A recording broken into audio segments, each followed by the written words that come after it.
It is easy, especially right now, to feel completely lost in the crowd. And when we look up, we project that cold distance onto God, imagining a distant clockmaker who set the universe in motion and walked away. The Feast of the Most Sacred Heart of Jesus, celebrated on June 12th in 2026, invites us to consider a different perspective. It points to a God who moves closer. According to the Catechism, Christ knows and loves every single person individually. He loves you, by name, with a real, beating, human heart. This devotion centers on the fact that the Creator of the universe poured out everything for our sake. Every person is recognized and loved individually. Viewing God through this lens transforms our relationship into a trusted, intimate friendship. We can see the details of that friendship by examining the image of the Sacred Heart. It serves as a symbolic map of His love for humanity. The pierced side refers back to the Gospel of John, when a soldier's lance opened Christ's side. The water and blood flowing from this wound symbolize the sacraments that sustain us. Above that wound, the flames represent a furnace of merciful love. This charity is portrayed as a fire so intense it must reach outward. The heart is also wrapped in thorns and anchored by a cross.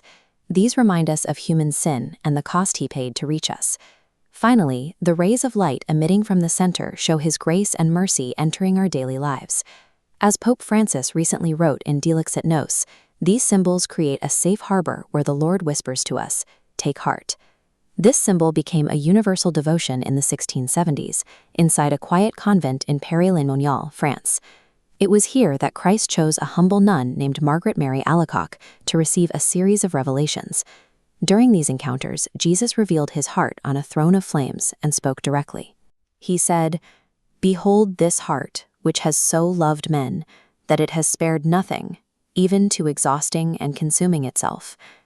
He asked for several specific practices to answer the world's indifference: a feast day dedicated to His heart, a Thursday night holy hour, and receiving communion on the first Friday of each month.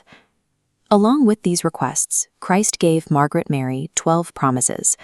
Among them is the great promise, the grace of final perseverance for those who faithfully receive communion on 9 consecutive First Fridays. These visions provided a needed spiritual anchor, offering Christ's mercy as a response to the spiritual coldness of that era. Over the following centuries, the Universal Church embraced these revelations. Successive popes promoted the Sacred Heart as a clear summary of the Christian faith. That support remains active today. In late 2024, Pope Francis published Dilexit Nos, an encyclical letter highlighting the devotion's ongoing relevance for modern life. The legacy continues in the present. On June 11, 2026, the bishops of the United States gathered at the Mary, Queen of the Universe Shrine in Orlando to formally consecrate the entire nation to the Sacred Heart. Today, the Sacred Heart serves as a constant reality that helps anchor individuals against the currents of modern isolation. When God offers this level of vulnerability and love, how are we called to respond? This devotion does not ask for perfection. It asks for a simple offering of gratitude and trust. For the feast on June 12, 2026, you can participate by attending Mass and receiving communion as an act of love. You might also spend time in a quiet holy hour, pray the Litany of the Sacred Heart, or begin the 9 First Fridays. Many choose to enthrone an image of the Sacred Heart in their house, allowing Christ to be the center of their family life.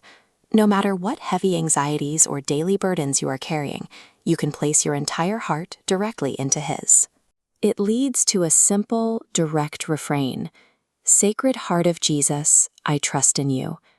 Jesus, meek and humble of heart, make my heart like unto thine."